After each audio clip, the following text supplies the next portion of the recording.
The afternoon light filtered through the gauze curtains of the sunroom, casting everything in a golden haze that made the moment feel suspended in amber. Sarah sat cross-legged on the Persian rug, watching her 3-year-old niece Emma arrange plastic teacups with the solemnity of a priest preparing communion. The child's dark hair caught the light, revealing the same copper highlights that had once made Marcus trace his fingers through Sarah's own locks, back when such gestures held promise instead of memory. "Annie Sarah, you pour," Emma commanded, extending a tiny pink teapot with both hands. Sarah accepted the toy with exaggerated reverence, playing along with the ritual that had become their Sunday tradition. Across the room, her sister Lily lounged in their mother's old rocking chair, one hand resting on her swollen belly, the other scrolling through her phone with the practiced indifference of someone accustomed to being photographed. Even in repose, Lily maintained the ethereal beauty that had graced magazine covers and red carpets for the past 5 years, the kind of beauty that seemed to exist independently of effort or intention. "Did you see the variety piece?" Lily asked without looking up, her voice carrying that particular brand of casualness that preceded something significant. Sarah poured imaginary tea into Emma's cup, buying herself a moment. "Which one?" "The one about Marcus's new project. They're calling it his most personal work yet." Lily's thumb continued its rhythmic scrolling. "Very meta, apparently. A thriller about a filmmaker who—" "Mommy, no phones at tea party," Emma interrupted, her small voice sharp with indignation. Lily smiled and set the device aside, but not before Sarah caught a glimpse of the screen, Marcus's face staring back from what appeared to be an entertainment news site. Even in a thumbnail photo, his eyes held that intensity that had first drawn her to him at a film festival in Austin 7 years ago, when he was still unknown and hungry, when his passion for storytelling felt pure rather than calculated. "Sorry, baby," Lily said, reaching over to tuck a strand of Emma's hair behind her ear. The gesture was identical to one Sarah had performed countless times, a familial habit inherited from their mother. "Auntie Sarah and I were just talking about work." But Emma had already moved on, as children do, launching into an elaborate explanation of why the stuffed elephant needed a second cup of tea because elephants were bigger than people and therefore required more refreshment. Sarah found herself studying the child's profile, noting the stubborn set of her jaw that belonged entirely to Lily, the way her small hands moved with deliberate precision when she was concentrating. It was then that Sarah noticed it, a detail so small it might have been meaningless to anyone else. Emma's left eyebrow held a tiny scar, barely visible unless the light hit it just right.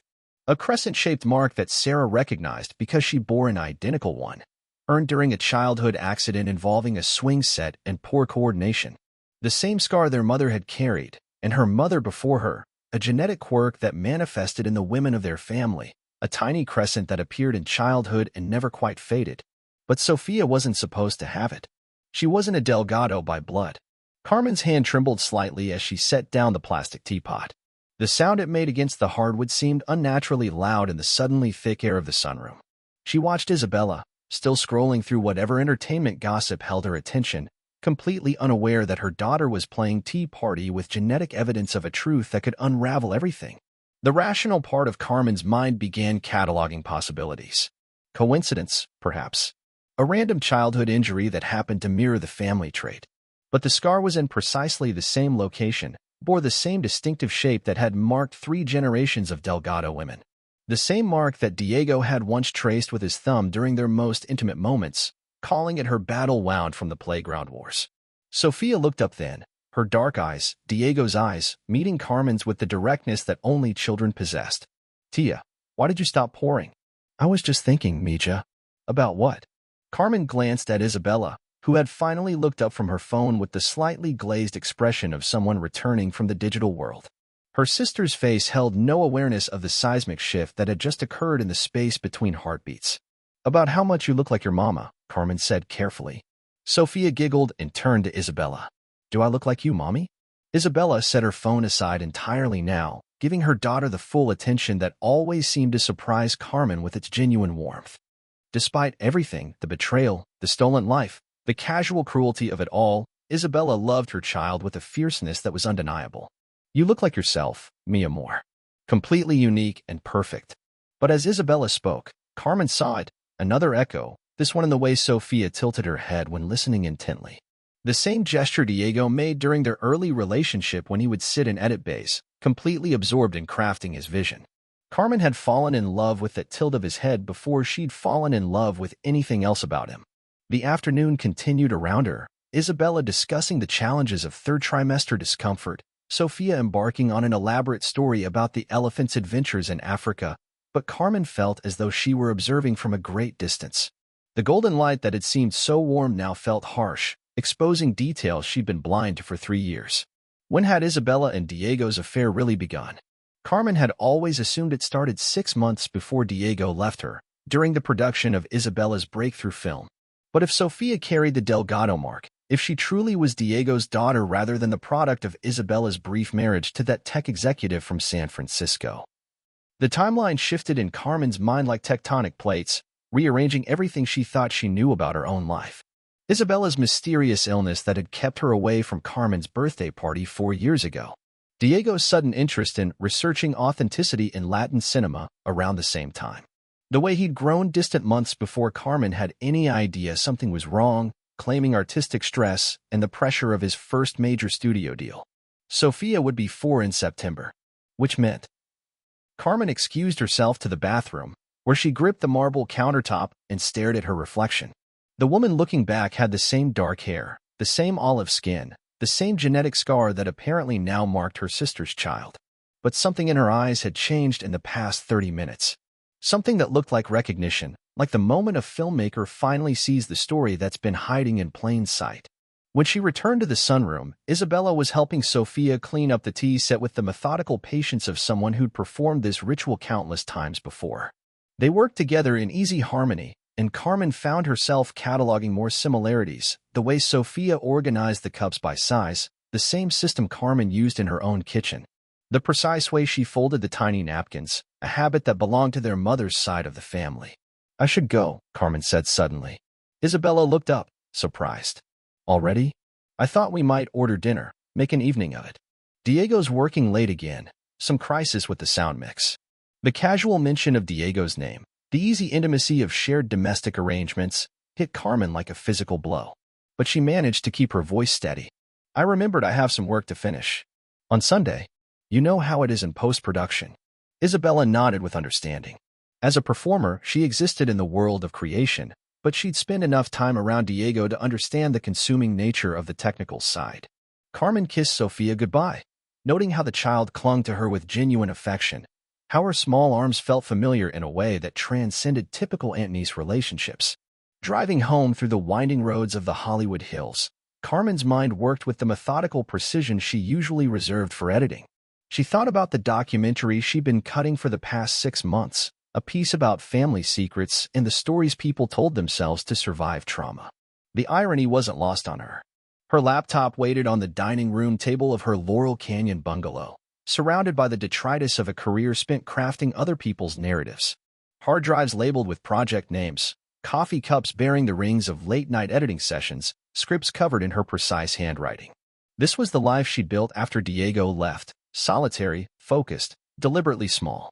But now, as she opened her laptop and navigated to a folder she'd created 3 years ago and never quite had the courage to delete, Carmen understood that her story was far larger than she'd imagined.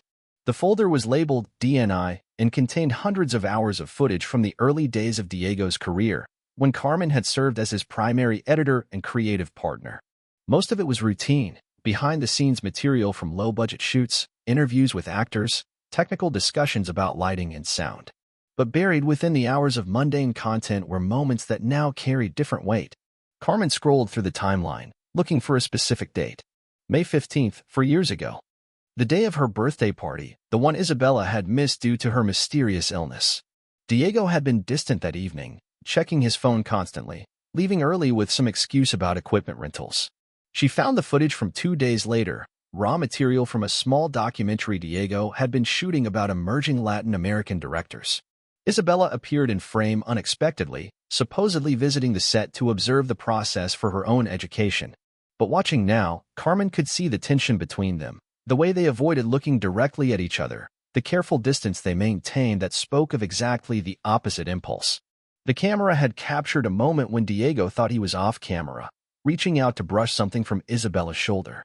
Such a small gesture, but Isabella's reaction, a slight intake of breath, The way she closed her eyes for just a fraction of a second revealed everything. Carmen paused the footage on Isabella's face in that moment. Her sister looked exactly as she had 3 years later when holding newborn Sophia for the first time. The same expression of overwhelming tenderness mixed with something that might have been relief or gratitude or love. Carmen had never been able to identify it precisely. Now she could. The pieces assembled themselves with horrible clarity.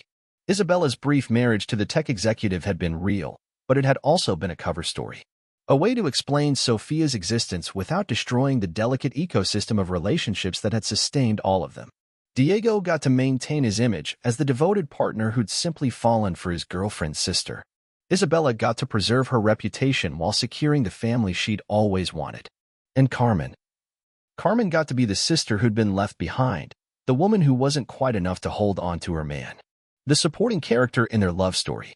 She spent the next 4 hours going through footage chronologically, building a timeline that told a different story than the one she'd been living.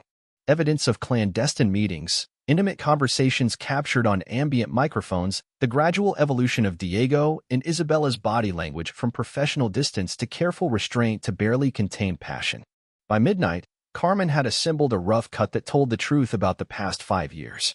Not the version where Diego had gradually fallen out of love with her and into love with Isabella, but the reality where he'd been living a double life almost from the beginning, where Sophia was the product of a relationship that had been ongoing for years. Where Carmen had been not just betrayed but systematically deceived on a scale that redefined the word. She saved the file with the name Truth and leaned back in her chair, exhausted by the weight of knowledge. The question now was what to do with it. Carmen's phone buzzed with a text from Isabella. Thanks for the lovely afternoon. Sophia keeps asking when Tia Carmen is coming back. You're so good with her. You'll make an amazing mother someday. The message arrived with a photo, Sophia asleep in her bed, one small hand curled around a stuffed elephant, her face peaceful in the way that only sleeping children achieved. Beautiful, innocent, completely unaware that her existence was the key to unraveling the lives of every adult who claimed to love her. Carmen stared at the photo for a long time. Then she opened her laptop again and began to work. The first video appeared on Carmen's Instagram account 3 weeks later. She'd spent those weeks carefully crafting her approach, studying the mechanics of viral content, understanding the algorithms that governed attention in the digital age. The video itself was simple, 30 seconds of carefully selected footage showing Diego and Isabella at various industry events over the past 2 years, with their body language analyzed in clinical detail. The caption read, "When your ex leaves you for your sister, you start noticing things you missed the first time around. #film editor, #seeing the truth, #sisters in Hollywood."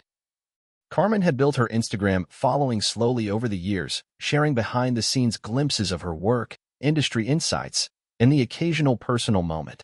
Her audience was small but engaged, other film professionals, aspiring editors, and cinema enthusiasts who appreciated her technical expertise.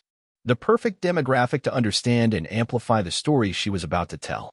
The video gained traction slowly at first, then with increasing velocity as film Twitter discovered it. The entertainment bloggers followed, then the mainstream outlets. Within a week, #Sisters in Hollywood was trending, and Carmen found herself at the center of a social media storm that felt both completely out of control and entirely orchestrated. She followed up with a series of videos, each one revealing another layer of the story. Never explicit accusations, never naming names, but providing enough context for her audience to draw their own conclusions. She had a filmmaker's eye for narrative structure and an editor's understanding of how to build tension. Each post advanced the story while leaving viewers hungry for the next installment. The breakthrough came with her fourth video, a side-by-side comparison of Diego discussing authenticity in relationships during a recent interview with footage of him from 3 years earlier, discussing the importance of honesty and artistic collaboration. The contradiction was subtle but devastating, visible only to someone who understood the full context. Carmen's follower count exploded. Entertainment journalists began reaching out for interviews. The comment sections became battlegrounds between those who saw her as a wronged woman telling her truth and those who viewed her as a bitter ex seeking revenge through public humiliation. She read every comment, analyzed every share, tracked every mention across platforms. This was her project now, more consuming than any film she'd ever edited. She was crafting a narrative in real time, with herself as both director and subject, watching her own story unfold across the infinite scroll of social media. Isabella called her after the fourth video went live. What the hell are you doing? Carmen was editing at her dining room table, surrounded by external drives and coffee cups, working on what would become her fifth installment. Isabella's voice through the phone speaker sounded strained in a way Carmen had never heard before. I'm telling my story. You're destroying our family. What family? Carmen asked, not looking up from her timeline. The one where you've been lying to me for 4 years? Or the one where my ex-boyfriend is raising his secret daughter while I play the devoted and who doesn't know any better? Silence on the other end of the line. Carmen continued working, making a small adjustment to the color correction on a piece of footage that showed Isabella and Diego at last year's Cannes Film Festival, their hands carefully not touching despite standing close enough to share body heat. How long have you known? Isabella's voice was quieter now. About Sophia? 3 weeks. About the rest of it? I'm still figuring that out. Carmen, please. Think about what you're doing. Sophia doesn't deserve. Don't. Carmen's voice cut through the air like a blade. Don't you dare make this about protecting Sophia when you've been using her as a cover story for years. It's not that simple. Then explain it to me. Help me understand how carrying on an affair with my boyfriend for years while playing the loving sister was complicated rather than cruel. Another long silence. Carmen could hear Sophia in the background, her voice high and happy as she sang along to some Disney song. The sound was like a knife twisting in her chest, not because she begrudged the child her happiness, but because it represented everything that had been built on the foundation of her own devastation. I loved him, Isabella said finally. I know that doesn't excuse anything, but I loved him, and he loved me, and we tried to stay away from each other. We really did. For how long? A week? A month? Carmen. The genetic scar, Isabella. Sophia has the family scar, which means you've been lying about everything since before she was even born. The silence stretched so long that Carmen wondered if the call had dropped. Then she heard Isabella crying, not the delicate tears of a woman accustomed to being photographed, but the raw, ugly sound of someone whose carefully constructed world was collapsing. We never meant for it to happen, but it did happen. For years. While I was planning our future, editing his films, believing we were building something together. You were building something together. Your work relationship, your creative partnership, that was always real. Diego always said. I don't want to hear what Diego said. Carmen saved her project and finally looked up from the screen. I want to know what you're going to do now. What do you mean? Are you going to keep lying? Keep pretending Sophia's father is some tech executive from San Francisco who conveniently disappeared from her life? Keep letting me post videos that are slowly revealing the truth anyway? Or are you going to control your own narrative? Isabella's breathing was audible through the phone, quick and shallow. What are you asking me to do? I'm giving you a choice. You can tell your story your way, with whatever spin you want to put on it. Or I can keep telling mine, and let people draw their own conclusions. You're blackmailing me. I'm offering you agency in your own story. That's more than you ever gave me. The call ended without goodbye, leaving Carmen alone with the sound of her laptop's fan and the distant hum of traffic from the canyon below. She returned to her editing, adding a small text overlay to the footage she'd been color correcting. When someone shows you who they are, believe them the first time. She posted the 5th video that night. By morning, it had 500,000 views. The interview request came from Vanity Fair 3 days later. Carmen agreed, but only on the condition that she could control the editing of any video content and approve all quotes before publication. She learned enough about media manipulation over the past month to protect herself from becoming someone else's narrative casualty. The journalist was a woman named Patricia Chin, whose previous work had expertly dissected several Hollywood scandals with the precision of a surgeon and the storytelling instincts of a thriller novelist. They met at a coffee shop in Silver Lake, far enough from industry hangouts to avoid unwanted attention but close enough to Carmen's home that she could retreat if necessary. I have to ask, Patricia said after they'd settled into a corner booth with their drinks, what's your endgame here? Carmen had been expecting the question. She'd been asking it of herself for weeks, lying awake at night wondering what exactly she hoped to accomplish beyond the immediate satisfaction of watching her truth gain momentum across social media. I want people to understand what really happened. Not the sanitized version where Diego just happened to fall for my sister after we broke up, but the reality of what it's like to discover that your entire relationship was built on deception. But surely you knew this would have consequences. For your sister's career, for Diego's reputation, for their child. Carmen stirred her coffee slowly, buying time to consider her response. Patricia was smart, too smart to accept easy answers about justice or truth-telling. She would want to understand the psychology behind Carmen's choices, the emotional arithmetic that had led her to weaponize her professional skills in service of personal vengeance. My sister's career is built on playing other people's fantasies. She's very good at it. And Diego's reputation as an authentic voice in cinema is already something of a fiction, considering how much of his early work was shaped by editors like me who never got proper credit. That's not what I'm asking about. Carmen met Patricia's gaze directly. The journalist had dark eyes that missed nothing, the kind of focused attention that made subjects want to reveal more than they'd planned.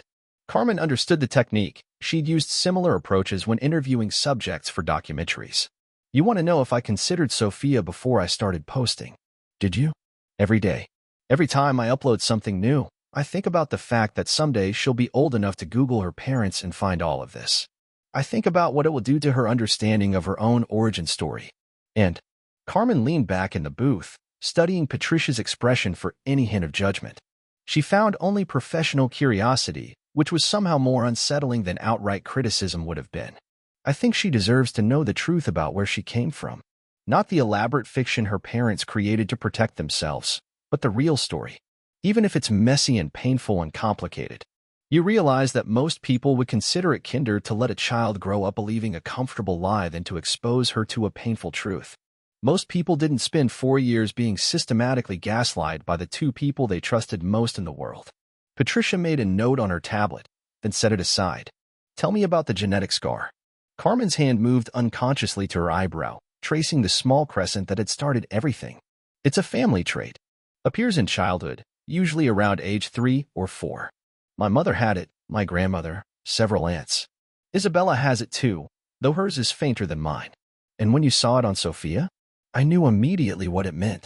There was no doubt, no period of wondering or investigating. It was like finally seeing the picture that emerges when you stare at one of those optical illusion puzzles long enough. What did that feel like? Carmen considered the question. Most people asked about her anger, her sense of betrayal, her plans for revenge. Patricia was the first person to ask about the actual moment of recognition, the specific quality of that terrible clarity. Like everything I'd believed about my own life was suddenly revealed to be a performance I'd been giving without realizing I was on stage. Patricia picked up her tablet again. I'd like to talk about your videos. The production quality is remarkably high for social media content. Very cinematic. I'm a professional editor. But there's more to it than technical skill. You're constructing a narrative, building tension, controlling the release of information. It's quite sophisticated. Carmen felt a flicker of pride despite herself. The videos had been her best work in months, more creatively fulfilling than most of the projects she'd been hired to edit.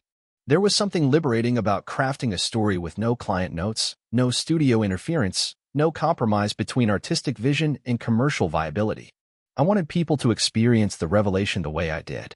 Not as a single moment of discovery, but as a gradual accumulation of evidence that builds to an unavoidable conclusion. Like a thriller. Exactly like a thriller. Patricia leaned forward. Which brings me to my next question. Diego's new film, the meta-thriller about a filmmaker. Have you seen the script? Carmen's coffee cup paused halfway to her lips. Why? Because according to my sources, it's about a man whose ex-girlfriend uses social media to destroy his life after discovering he's been having an affair with her sister.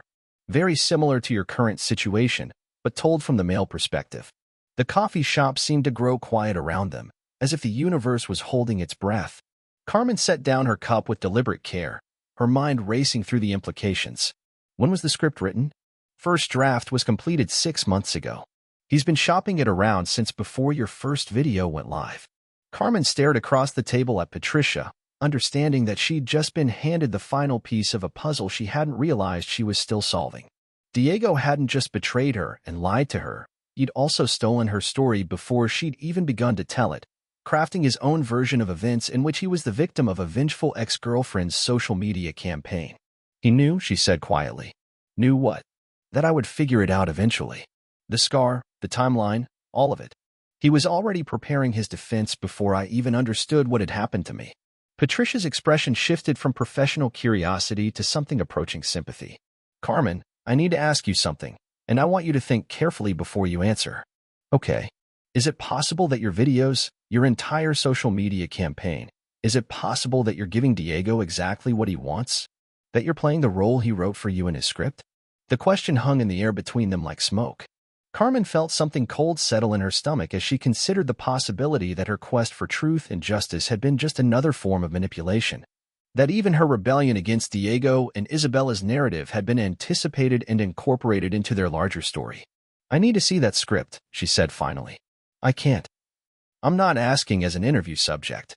I'm asking as a professional. I need to understand what story is being told about me."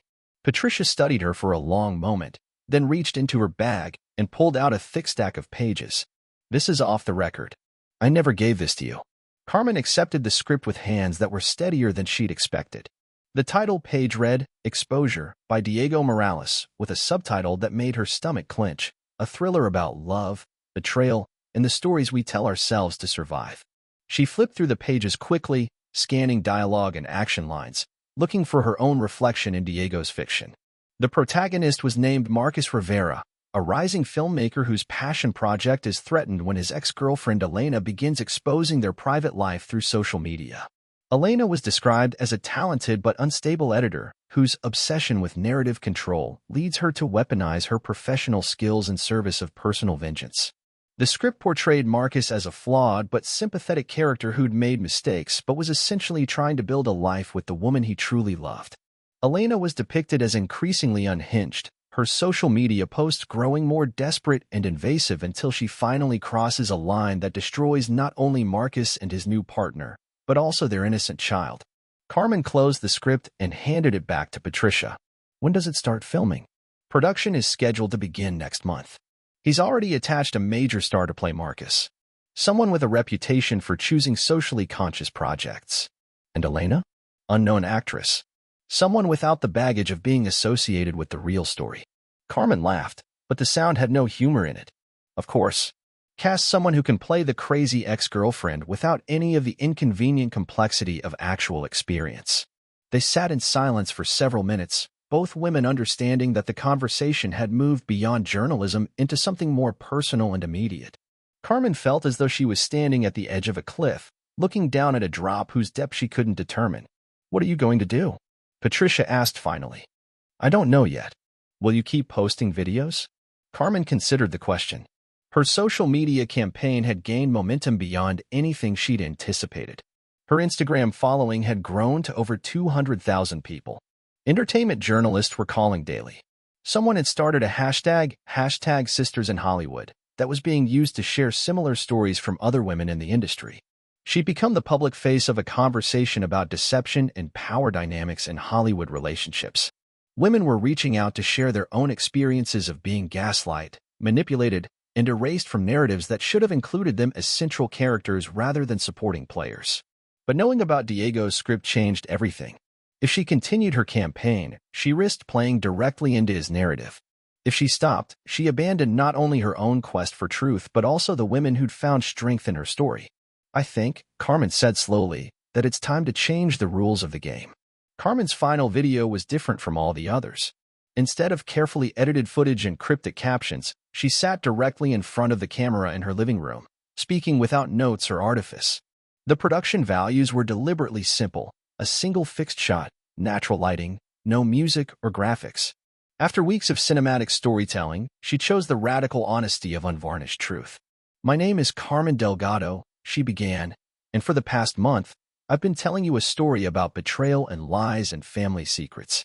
Today, I want to tell you a different story, one about how the entertainment industry turns even our most personal pain into content." She spoke for 12 minutes without stopping, explaining everything: Sophia's genetic scar, the timeline of deception, the discovery of Diego's script. She talked about the difference between seeking justice and seeking revenge, about the ethics of exposing family secrets, about the responsibility that came with having a platform. "I started this because I wanted people to understand what had really happened to me," she said near the end. "But I realize now that what happened to me is less important than what I chose to do about it, and what I choose to do next." She paused, looking directly into the camera with the steady gaze of someone who'd made peace with a difficult decision. Diego Morales is about to begin production on a film that tells his version of this story. In his script, I'm the villain, the crazy ex-girlfriend who can't accept that she wasn't enough to keep her man. His version gets to play in theaters while mine lives and dies in the infinite scroll of social media. Carmen leaned forward slightly, her voice dropping to a more intimate register. But here's what Diego doesn't understand about editors. We know how to find the story that's hiding inside the footage. We know how to take raw material and shape it into something that tells the truth, even when the truth is uncomfortable or complicated or doesn't fit neatly into genre conventions. She reached off camera and pulled out a stack of papers, Diego's script, which she'd convinced Patricia to let her keep. So I'm going to make my own film. Not a social media campaign, not a series of Instagram videos, but an actual documentary that tells the complete story, including parts that might make me look bad, parts that might make you question whether I'm a reliable narrator, parts that acknowledge the real complexity of love and betrayal in the stories we tell ourselves to survive. Carmen set the script aside and looked back at the camera. If you've been following this story, if you found something meaningful in it, I want to invite you to be part of telling it properly. I'm launching a crowdfunding campaign to make a feature-length documentary about family secrets, genetic inheritance, and the price of truth. It won't be comfortable, and it won't have easy answers, but it will be honest in a way that fiction can't be. She gave the details of the crowdfunding campaign, then sat back in her chair. One last thing. To Isabella and Diego, if you're watching this, I love you both. I probably always will. But love without honesty isn't really love. It's just performance art. So let's stop performing and start telling the truth, even if it's messy and painful and doesn't make any of us look like heroes. Carmen reached forward and turned off the camera. The video was live for 6 hours before it was taken down at Isabella's request, but by then it had been viewed over 1 million times and screen recorded by countless users. The crowdfunding campaign launched that same evening and reached its goal within 48 hours. Production on Inheritance, as Carmen titled her documentary, began 3 months later. She assembled a small crew of professionals who'd worked with her over the years, people who understood her vision and trusted her judgment even when the subject matter was intensely personal. The film would be structured in 3 acts: the discovery, the investigation, and the reckoning. Carmen interviewed everyone she could convince to speak on camera. Former colleagues who'd witnessed the gradual deterioration of her relationship with Diego. Friends who'd noticed Isabella's mysterious absences during the crucial period 4 years ago. The tech executive from San Francisco, who agreed to be interviewed via video call and confirmed what Carmen had suspected. His brief marriage to Isabella had been a business arrangement, designed to provide cover for Sophia's true parentage. But the most challenging interview was with Dr. Elena Vasquez, a geneticist who specialized in hereditary traits. Carmen had contacted her to provide scientific context for the family scar, to give viewers an understanding of how genetic markers could serve as inadvertent truth-tellers. The crescent-shaped scar you're describing, Dr. Vasquez explained during their filmed conversation, isn't actually genetic in the traditional sense. It's what we call an epigenetic trait, a physical characteristic that appears to be inherited but is actually the result of environmental factors interacting with genetic predisposition. Carmen felt something cold move through her chest. What kind of environmental factors? Usually trauma of some kind. A specific type of injury that occurs during a critical developmental window, typically between 18 months and 4 years of age. The injury itself isn't inherited, but the tendency towards certain types of accidents, certain behavioral patterns that lead to injury. Those can be passed down through families. The interview continued for another hour, but Carmen barely heard the rest of it. Her mind was reeling with the implications of what Dr. Vasquez had revealed. If the scar wasn't truly genetic, if it was the result of childhood trauma rather than DNA, then Sophia's mark didn't necessarily prove Diego's paternity. That night, Carmen called her mother in Tucson. "Mija, you sound tired." "Mama, I need to ask you about something." "About the scar." A pause. Carmen's mother had been following the social media campaign from a distance, offering support, but clearly uncomfortable with the public nature of her daughter's pain. "What about it? How did you get yours? And Abuela, how did she get hers?" Another pause, longer this time. Carmen could hear the television in the background, some telenovela her mother watched religiously every evening. "Carmen, why are you asking about this now?" "Please, Mama. It's important." A sigh. "Your grandmother. She fell down the stairs when she was 3, hit her head on the banister, left a scar that never quite healed properly. And you?" "I was 4, playing in the backyard, fell off the fence we weren't supposed to climb, cut myself on a piece of metal." Carmen's throat felt tight. "And me?" "The swing set, like you've always known." But Carmen, her mother's voice grew softer. There's something I never told you about that day. Carmen waited. You weren't playing. You were trying to get away from Isabella. She was pushing you, teasing you about something. You climbed too high trying to escape her, and when you fell, her mother's voice trailed off. I always blamed myself for not watching more carefully. The phone felt heavy in Carmen's hand. Isabella was there when I got hurt. She was so sorry afterward. Cried harder than you did. But yes, Mija, she was there. Carmen ended the call and sat in her darkened living room, staring at the wall where she'd hung a poster from one of Diego's early films. The image showed two women silhouetted against a sunset, their figures intertwined in what could have been an embrace or a struggle. If the scar wasn't genetic, if it was trauma-based, then Sophia's mark might not prove paternity at all. It might prove something else entirely, that history was repeating itself in ways Carmen hadn't considered, that Isabella's capacity for causing inadvertent harm to those closest to her stretched back further than anyone had realized. But it also meant that Carmen's entire campaign, her social media crusade, her documentary project, all of it might be built on a false premise. The evidence that had seemed so conclusive might be nothing more than coincidence, a cruel trick of fate that had led her to construct an elaborate narrative of betrayal around a truth that didn't exist. Carmen spent the next week reviewing all the footage she'd collected, looking for other evidence that might support or contradict her theory about Sophia's paternity. She found plenty of circumstantial evidence. Diego and Isabella's body language, the timeline of their relationship, the suspicious timing of various events. But nothing definitive, nothing that couldn't be explained by other interpretations. She was in her editing room, surrounded by timelines and notes, when Isabella appeared at her door. Carmen hadn't heard from her sister since the phone call a month earlier. Isabella looked different, thinner, more fragile, her famous composure cracked around the edges. She was holding Sophia's hand, and the child looked up at Carmen with bright, curious eyes.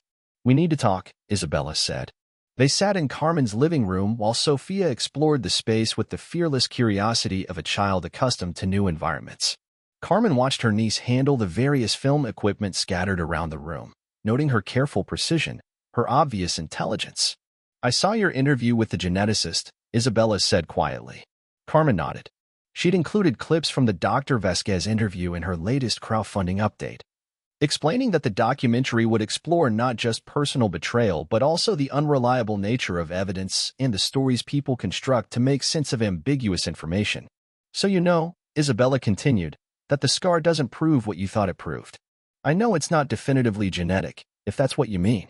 Isabella looked at Sophia, who was attempting to operate one of Carmen's cameras with intense concentration. "She's not Diego's daughter." The words hung in the air between them. Carmen felt something inside her chest shift and settle, like tectonic plates finding a new configuration. "The tech executive? His name is Michael. And yes, he's Sophia's biological father. The marriage wasn't fake, it was just brief. We divorced when Sophia was 6 months old, but not because of Diego. Because Michael wanted a family that looked a certain way, and I wanted." Isabella's voice trailed off. "What did you want?" "I wanted to stop running from who I really was." Carmen studied her sister's profile, noting the exhaustion around her eyes, the way she held herself as if bracing for impact. "And who are you really?" Isabella laughed, but the sound was hollow. "Someone who falls in love with people who are already taken. Someone who ruins things without meaning to. Someone who's been in love with her sister's boyfriend for years but was too much of a coward to do anything about it until it was too late." "Too late for what?" "Too late to do it honestly."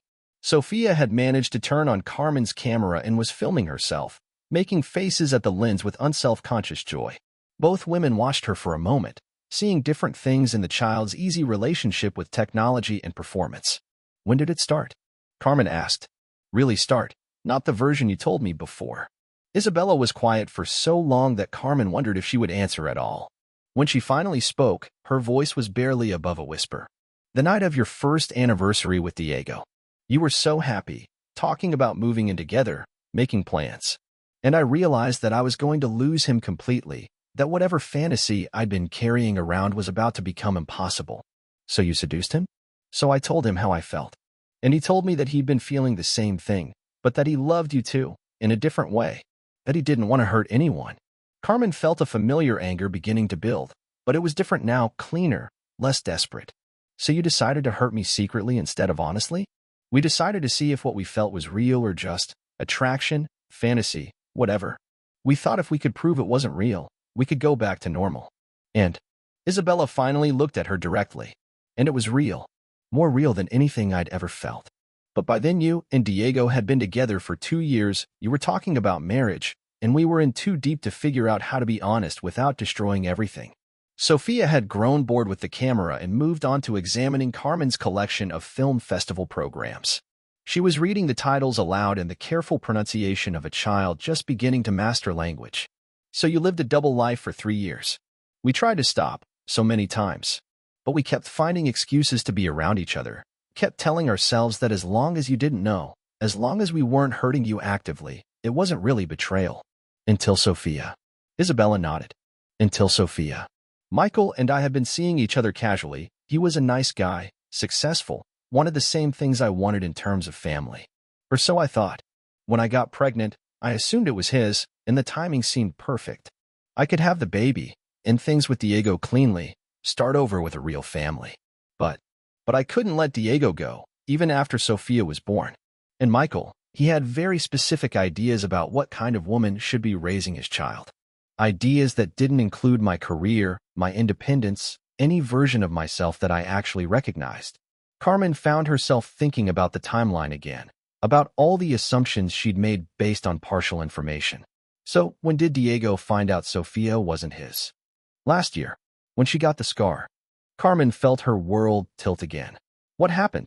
Isabella looked at Sophia, who was now building a small tower out of DVD cases with architectural precision. She was playing at Diego's apartment while I was at an audition. She fell off his couch, trying to reach something on a high shelf. Hit the corner of his coffee table, right in the same spot where you and I and Mama and Abuela all got hurt.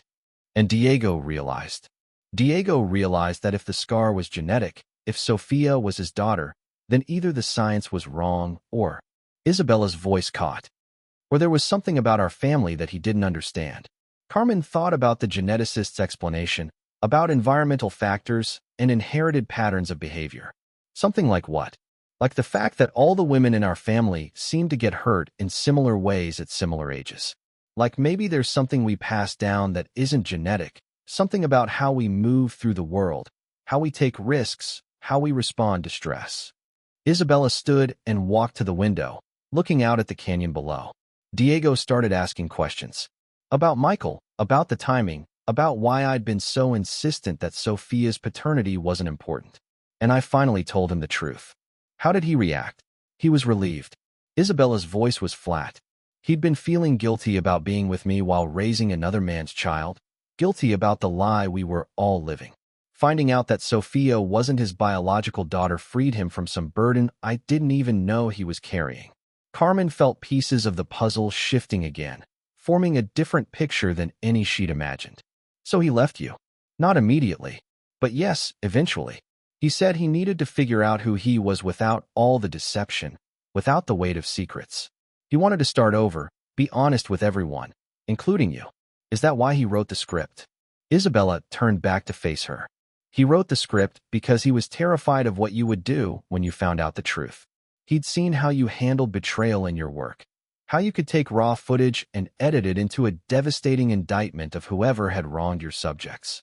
He knew that if you ever discovered what had really happened, you'd have the skills to destroy both of us. So he decided to destroy me first. He decided to control the narrative before you could. Carmen looked at Sophia, who had abandoned the DVD tower and was now reading a book she'd found on the coffee table, a collection of essays about documentary filmmaking that she obviously couldn't understand, but was studying with the seriousness of a scholar. What about now? Carmen asked. What happens next? Isabella sat back down, her composure finally cracking completely. I don't know. Diego's film is in pre-production. Your documentary has funding. Sophia is going to grow up in a world where her origin story is public property, where strangers on the internet have opinions about her parents' relationship. Do you regret it? All of it. Isabella considered the question seriously. I regret the lies. I regret the betrayal. I regret that you had to find out the way you did. And I regret that Sophia is going to bear the consequences of choices she had no part in making. But I don't regret loving Diego, even if I loved him badly. And I don't regret having Sophia, even if the circumstances were complicated. Sophia looked up from her book. Mommy, can we go home? I'm hungry. Isabella smiled at her daughter with genuine warmth. Of course, Mija. Say goodbye to Tia Carmen. Sophia approached Carmen with the directness that children brought to emotional moments. Are you still mad at Mommy? Carmen knelt down to Sophia's eye level. I was never mad at you, sweetheart. And I'm not mad at Mommy anymore either. Sometimes grown-ups make mistakes, and it takes time to figure out how to fix them. Are you going to fix them? Carmen glanced at Isabella, who was watching the interaction with an expression of cautious hope. I'm going to try. After they left, Carmen sat in her editing room staring at the timeline of her documentary. Hours of interviews, months of research, a carefully constructed narrative about betrayal and genetic destiny, and the stories families tell themselves to survive trauma. All of it true in its own way, but not true in the way she'd originally intended.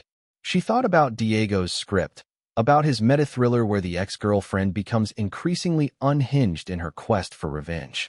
She thought about her own social media campaign, about the woman she'd become in pursuit of a truth that turned out to be more complicated than she'd imagined. Most of all, she thought about Sophia, a child whose existence had seemed like evidence of deception, but was actually evidence of something more complex. Love that couldn't be contained by conventional boundaries. Choices made in fear rather than malice. The eternal human struggle between what we want and what we think we should want. Carmen opened a new project file and began to work. 3 years later, the documentary, Inheritance, premiered at the Sundance Film Festival to reviews that praised its unflinching examination of family dynamics and the unreliable nature of truth in the digital age. Critics noted Carmen's willingness to indict herself as well as her subjects, her refusal to position herself as either hero or victim in a story that resisted easy categorization. Diego's film Exposure was released 6 months later to moderate commercial success but mixed critical reception. Several reviewers noted that the crazy ex-girlfriend narrative felt dated and simplistic compared to the more nuanced exploration of similar themes in Carmen's documentary. Carmen was editing a film about climate change in her Silver Lake office when Isabella called. I saw the Times review, Isabella said. The one that called it a masterclass in moral complexity. The one that said you'd created the year's most honest portrayal of family dysfunction. Carmen saved her work and leaned back in her chair. Through her window, she could see the hills of Los Angeles shimmering in the afternoon heat. How's Sophia? Starting kindergarten next week. She keeps asking when she can see Tia Carmen again. How about this weekend? I could take her to the museum. She'd love that. Carmen. Yeah. Thank you. For the way you told the story. For making it about more than just what happened between us. Carmen thought about the final scenes of her documentary. Interviews with other families who'd discovered genetic surprises, couples who'd navigated infidelity, children who'd grown up with complicated origin stories. She'd positioned her own family's drama within a larger context of human messiness, refusing to claim that their particular version of love and betrayal was unique or especially dramatic. We all deserve to have our stories told completely, Carmen said, including the parts that don't make us look good. After the call ended, Carmen returned to her editing. The climate change documentary was challenging in different ways than Inheritance had been, less personal but more urgent, requiring her to find narrative coherence in a crisis that seemed to resist storytelling altogether. But she'd learned something from the experience of documenting her own life's upheaval. Truth wasn't a fixed point that could be reached through sufficient investigation. It was a moving target, constantly shifting as new information emerged and perspectives evolved. The best she could do as a filmmaker, as a person, was to remain curious rather than certain, to keep asking questions even when the answers became uncomfortable. Her phone buzzed with a text from an unknown number. Saw your documentary. Working on a similar story about family secrets in the music industry. Would love to talk about your approach to self-reflexive filmmaking. Carmen smiled and typed back, happy to help. But first question, are you sure you want to turn your personal trauma into public art? It's more complicated than it looks. The response came quickly. Already started posting on TikTok. Too late to turn back now. Carmen laughed and began typing a longer response, thinking about cycles and patterns and the stories people told themselves to make sense of love's various casualties. Outside her window, The California sun continued its relentless work of exposure, revealing and concealing in equal measure, casting everything in the golden light that made even the most ordinary moments feel suspended between truth and fiction. She had learned to live in that suspension, to find peace in the space between what was known and what was felt, what was documented and what remained forever beyond the reach of any camera. It wasn't the ending she'd imagined when she first noticed Sophia's small, revelatory scar, but it was an ending she could live with, one that left room for new stories to emerge, new questions to be asked, new versions of truth to be carefully, lovingly constructed from the raw material of human experience.